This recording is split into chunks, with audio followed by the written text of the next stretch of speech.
നല്ല സോഫ്റ്റായിട്ടുള്ള ചിരട്ടപ്പുട്ട് ഉണ്ടാക്കിയെടുക്കുന്നത് എങ്ങനെയാണെന്ന് നോക്കാം. നമ്മുടെ ഈ പുട്ട് രാവിലെ നമ്മൾ ഉണ്ടാക്കിയെടുത്താൽ വൈകുന്നേരം വരെ ഇരുന്നാലും നല്ല സോഫ്റ്റായിട്ട് തന്നെ നമുക്ക് കഴിക്കാൻ പറ്റും. ഇതിനായി നമ്മളൊരു പാത്രത്തിൽ കുറച്ച് വെള്ളം മാത്രം ഉപ്പും ചേർത്ത് വെച്ച് നന്നായിട്ടൊന്ന് തിളപ്പിച്ചെടുക്കാം. നന്നായിട്ട് തിളച്ച് വരുമ്പം നമുക്ക് പുട്ടിനാവശ്യമുള്ള പൊടി അതിലേക്ക് ഇട്ട് കൊടുത്ത് ഇളക്കി യോജിപ്പിച്ചെടുക്കാം.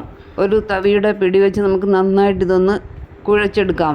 വലിയ കട്ടകളായിട്ടൊക്കെ വന്നാലും കുഴപ്പമില്ല. നന്നായിട്ട് നമ്മളിത് യോജിപ്പിച്ചെടുക്കണം. കുഴച്ചെടുത്ത മാവ് നന്നായിട്ട് തണുത്ത് വന്നു കഴിഞ്ഞാൽ ഒരു മിക്സിയുടെ ജാറിലേക്കിട്ട് ഒന്ന് ക്രഷ് ചെയ്തെടുക്കാം. കൂടുതൽ നേരമിട്ട് അരച്ചെടുക്കാതെ ഒന്ന് ക്രഷ് ചെയ്ത് നമുക്ക് ഇതെടുക്കാം. ഈ പരുവത്തിൽ നമുക്കിത് കിട്ടും. കൈ കൊണ്ട് നനയ്ക്കേണ്ട ആവശ്യമില്ല. നമ്മുടെ മിക്സിയുടെ ജാറിലിട്ടാണ് നമ്മൾ അടിച്ചെടുത്തത്. ചിരട്ടപ്പുട്ടിൻ്റെ പാത്രത്തിലേക്ക് നമുക്ക് തേങ്ങ ഇട്ട് കൊടുത്ത് അതിലേക്ക് മാവ് നിറച്ച് ആവിയിൽ ഇത് വേവിച്ചെടുക്കാം.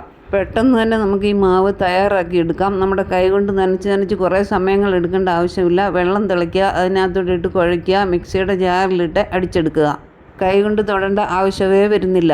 നമ്മളിവിടെ എടുത്തിരിക്കുന്നത് വറുത്ത അരിപ്പൊടിയാണ്. നമുക്കിതേപോലെ ഗോതമ്പ് പൊടി കൊണ്ടും പുട്ടുണ്ടാക്കിയെടുക്കാം. കൈ കൊണ്ട് ഗോതമ്പ് പൊടിയുടെ പുട്ട് നമ്മൾ കുഴച്ചെടുക്കുമ്പോൾ കുറേ സമയം നമുക്ക് വേണ്ടി വരും. തണുത്ത വെള്ളം ചേർത്ത് കുഴച്ചെടുത്ത ഗോതമ്പ് പൊടി കൊണ്ട് നമുക്ക് ഇതേപോലെ തന്നെ മിക്സിയുടെ ജാറിലിട്ട് നന്നായിട്ടൊന്ന് ക്രഷ് ചെയ്തെടുത്താൽ സോഫ്റ്റായിട്ടുള്ള നല്ല പുട്ട് നമുക്കുണ്ടാക്കിയെടുക്കാം. മാവ് തണുത്തതിന് ശേഷം മാത്രമേ മിക്സിയുടെ ജാറിലിട്ട് അടിച്ചെടുക്കാവൂ. പുതിയ വിശേഷങ്ങളുമായി അടുത്ത വീഡിയോയിൽ കാണാം.